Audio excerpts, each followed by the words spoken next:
carga rápida o lenta y el de batería recargable. En cualquier caso, creemos que la penetración de este tipo de vehículos en el conjunto del mercado pues va a ser inferior, entre otras cosas, porque el segmento de penetración es también más pequeño. Y consideramos que no va a suponer una disminución de la demanda de combustibles fósiles superior al 2%. En cuarto lugar, tenemos otro elemento que, bueno, ahora se habla un poquito menos de él y diré las causas, pero que también sustituyen a los combustibles fósiles, que son los biocombustibles. Los biocombustibles empezaron con mucha fuerza hace 4 años. De hecho, en el primero de los cuadros podrán ver los límites ya legalmente implantados en la Unión Europea de biocombustibles que hay que utilizar sobre el total de combustibles. En el 2008 era el 1,9%, en el 2009 era el 3,4% y a partir de enero de este año es el 5,83%. Quiere decir que cuando vamos a una gasolinera y pedimos 1 litro de gasolina o 1 litro de gasóleo, el 5,83% de eso es biocombustibles. Realmente no ha llegado a estos niveles, estamos aproximadamente en el 4,5% en biodiesel y en el 4% en gasolina, pero no es por un problema tecnológico, es por un problema simplemente legislativo. Para conseguir el 5,83 hay productos que tendrían que tener un porcentaje superior al 5% en bio. Ahora mismo la normativa vigente dice que cuando un producto tiene más de un 5% de producto bio, ya hay que etiquetarlo como biocombustible. Y esto genera problemas tanto con fabricantes como con los propios usuarios. Dentro de muy pocas semanas saldrá un nuevo decreto en España, pero va a ser también prácticamente a la vez, saldrá en toda Europa, donde la etiqueta se pondrá a partir del 7%. Entonces, hasta que un combustible no tenga más de un 7% de materia bio, no será biocombustible y entonces sin ningún problema y sin que nos demos cuenta ninguno, pues tendremos el 5,83. Pero, repito, el 5,83, esto afecta a todo el parque automovilístico. Es decir, cuando alguien consume gasolina, da lo mismo sea una motocicleta o un coche. Si consume gasóleo, da lo mismo sea un coche o un camión. Los biocombustibles afectan a todo el universo del parque. Abajo ponía, bueno, unos porcentajes mínimos, porque lo que he dicho antes es el 5,83% de los combustibles tiene que ser bio, pero puede ser biogasolina o gasóleo. Bueno, en el caso español, si luego da tiempo, porque puede tener algún paralelismo el problema de la dieselización con lo que se va a enfrentar ahora el gobierno, pues en el caso español se ha optado porque el 5,83% del producto total sea bio, pero ni gasolinas ni gasóleos en el 2010 tengan menos de un 3,9%. Si hacemos un poco un resumen general de todo lo que he dicho, pues para el año 2020 podemos ver que esperamos dentro de nuestro sector que haya una disminución de la demanda hipotética que habría en el 2020 de un 5% por la mejora de la eficacia, motores, tecnologías y combustibles. Los híbridos y híbridos enchufables pues, harían una disminución del 6%, el eléctrico puro creemos que puede llegar al 2%, los biocombustibles normalmente, ya estamos en el 5,83, este año llegarán al 9%, pero esto tiene un reparo. Hasta el 6,5 o 7% es muy fácil llegar porque son biocombustibles de primera generación, es decir, se utilizan plantas que sirven para hacer biocombustibles, pero que se utilizan también en la alimentación animal y humana, es decir, compiten con la alimentación animal y humana. Por encima del 6,5% o del 7%, ya utilizar más biocombustible de este origen podría distorsionar, incluso a nivel mundial, los precios de las materias primas. Por lo tanto, el llegar a ese 9% o sobrepasarlo depende mucho de qué ocurra con los biocombustibles de segunda generación. Me estoy refiriendo a las microalgas, sobre la que ya se está experimentando mucho.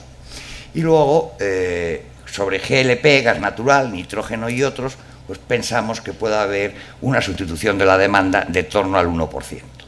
En conjunto, creemos que entre todos los factores en el año 2020 se producirá, sobre la hipotética demanda que habría si no se estuvieran implantando todas estas tecnologías, pues repito, habrá una reducción de la demanda de entre un 22 y un 24%, lo que no tiene parangón en la historia. Quiere decir que el conjunto, sobre todo de los países desarrollados, está haciendo en todos estos aspectos un esfuerzo extraordinario.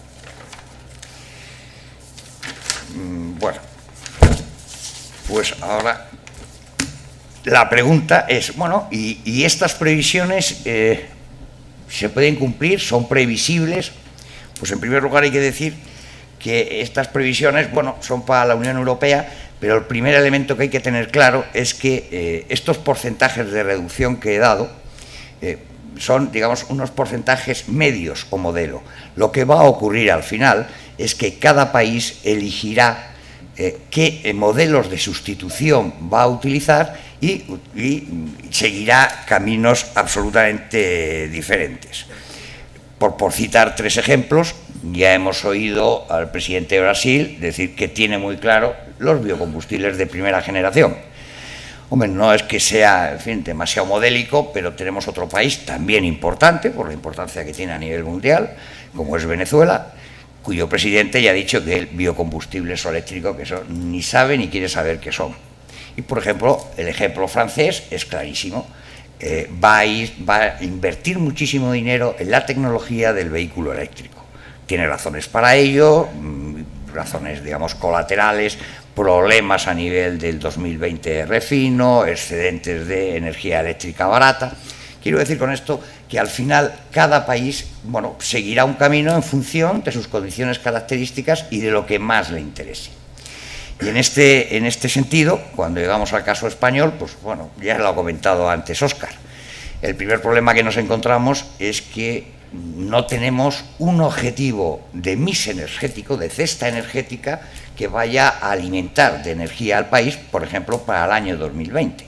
Como no tenemos este objetivo de mix energético, tampoco tenemos una política energética que nos haga conseguir este objetivo. Y entonces, en este momento, cuando decimos, ¿y cuál va a ser el mix energético en España en el 2020? Pues la verdad es que no lo tenemos nada claro. Y claro, depende cuál sea este mix energético, pues unas cosas salen más rentables que otras.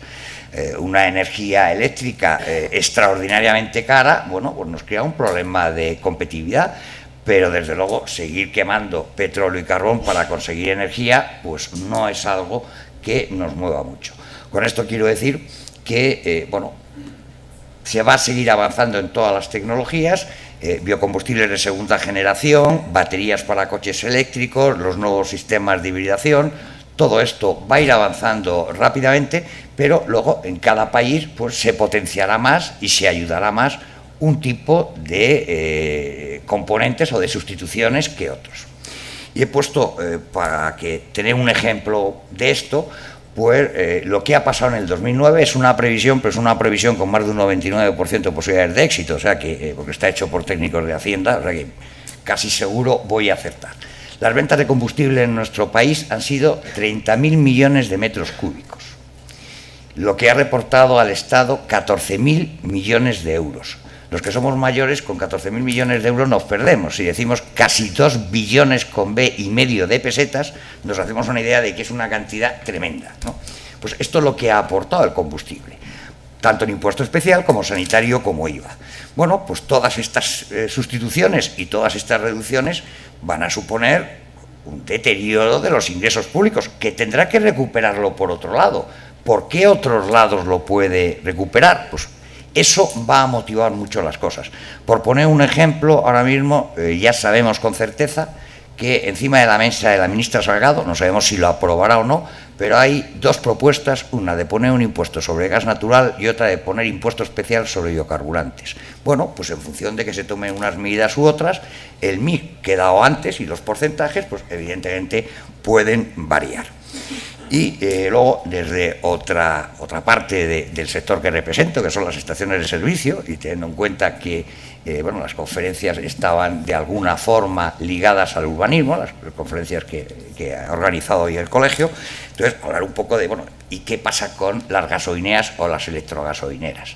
Bueno, las electrogasolineras está bien, porque bueno, es un concepto bonito y esto ayuda a concienciar, pero en la práctica no sirven de nada, no se puede vivir intentando recargar coches en un suelo urbano donde ya no el suelo, la utilización del suelo de unos precios astronómicos.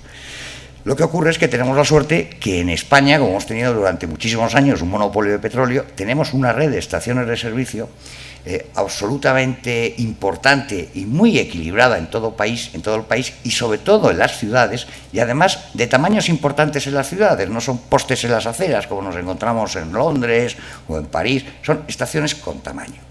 Y digo esto ¿por qué? Porque, bueno, para explicar un poco cómo vemos nosotros todos estos cambios, que lo vemos con una absoluta tranquilidad y desde luego queriendo colaborar con todos, pues recordamos lo que ha sido nuestro nombre jurídico pues, a lo largo de los años. Cuando se creó el monopolio de petróleo, que lo creó